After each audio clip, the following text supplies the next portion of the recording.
Hello guys, my name is Tom Antos, and in this video I wanted to show you a new slider that I've been using. This one's from iFootage. It's a company that I met at NAB in 2016.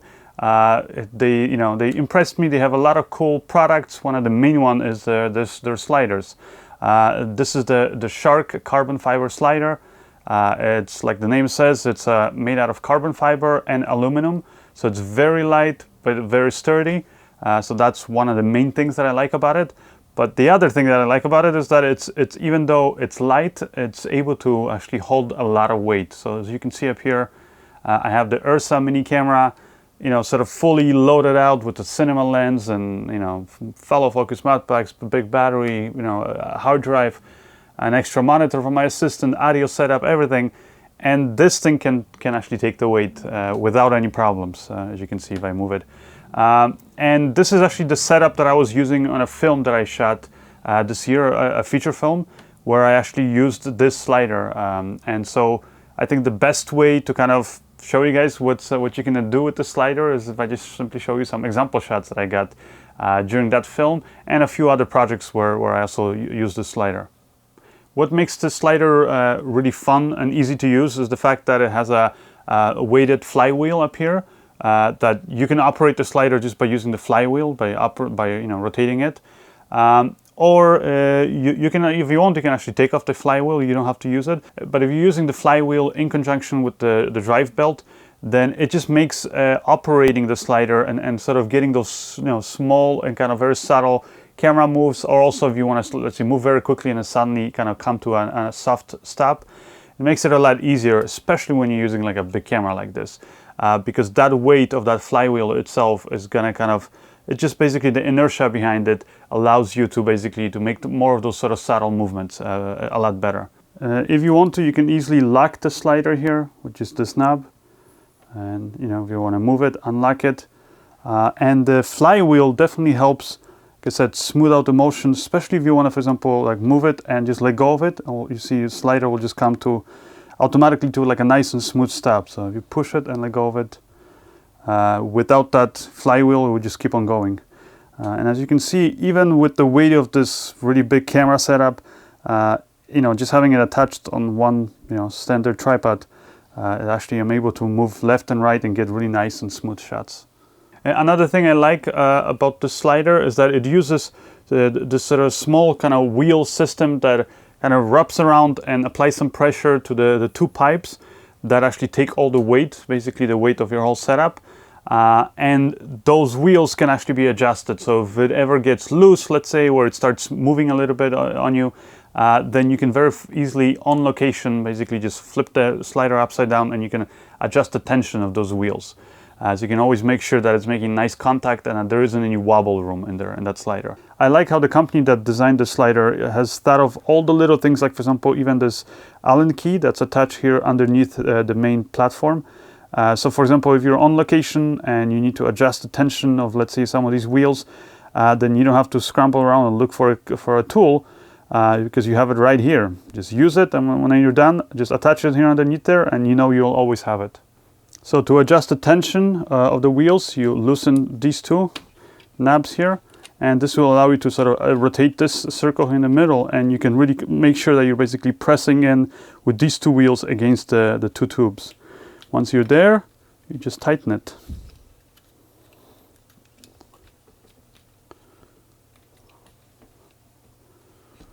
And that's how you know you have a nice and smooth slider.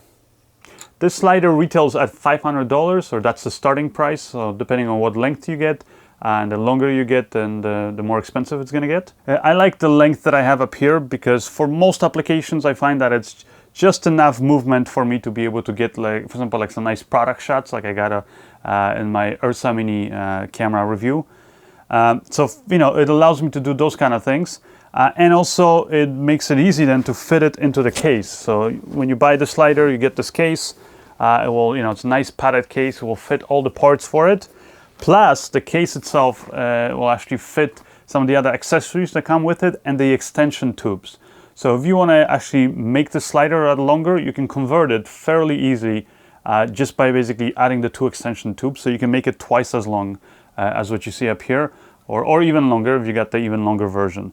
Even when I converted it to that longer version, it was still just as steady. The only difference then is, you probably wouldn't want to mount a very long slider like this on a tripod, because, if you put all that weight to one side, that tripod is probably going to topple over.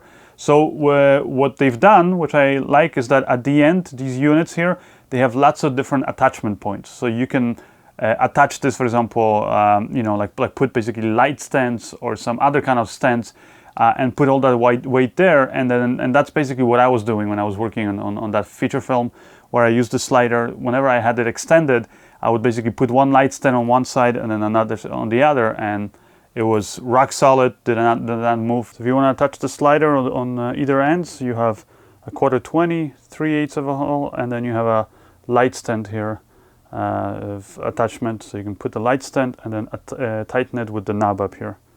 Now, if you want it to be very low to the ground, then just like, with most sliders these days, they provide you with these little arms that you can adjust easily the length of these, and you just flip them out. So you have two on each side, so you can have a nice and stable base if you're really, really low to the ground. Also, if you're going to be adjusting the length of it, and let's say you want to still use the flywheel, you can do that. But like I said, together with that, you want to be using the belt.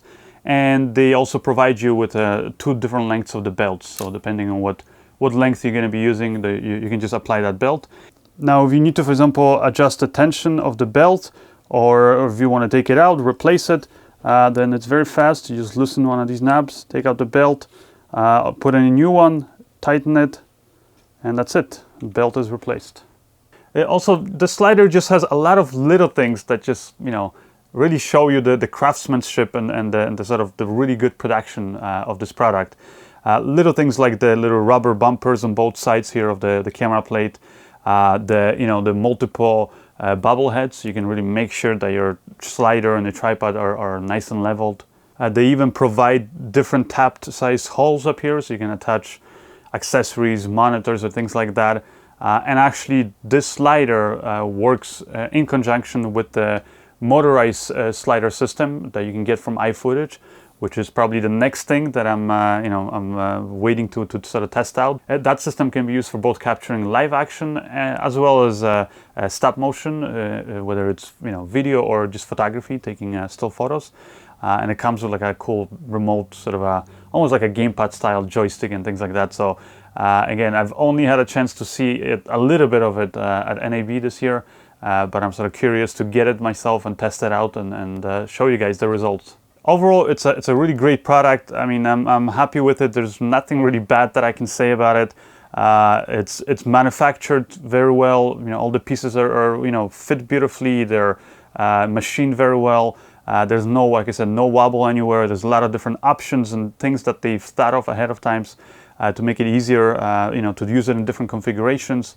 The bottom sort of cheese plate up here has lots of attachment points for different thread sizes and things like that. So you can attach it pretty much to any stand or tripod that you'll probably find out there. And whether you're using it with a small little camera, like a little DSLR or something, or like a big setup like this, I can honestly say that it works with it. That it's it's going to produce those smooth shots. So. Anyways, if you guys are interested, if you want to see some more examples of shots that I've done with this, also if you want to find out where you can get the slider, the best deals and things like that, then follow me as always on my website, which is tomantosfilms.com. Over there, make sure you subscribe to the newsletter if you want to have first access to some exclusive tutorials or product reviews and things like that. And also, if you like this video, make sure you click thumbs up and you share this video and subscribe to my YouTube channel. And if you are already subscribed to my YouTube channel, make sure you turn on the notifications on my channel so you're notified each time I upload a new video. Anyways, that's it for the iFootage Sharks carbon fiber slider. Hope you guys enjoy it, and I'll see you guys next time.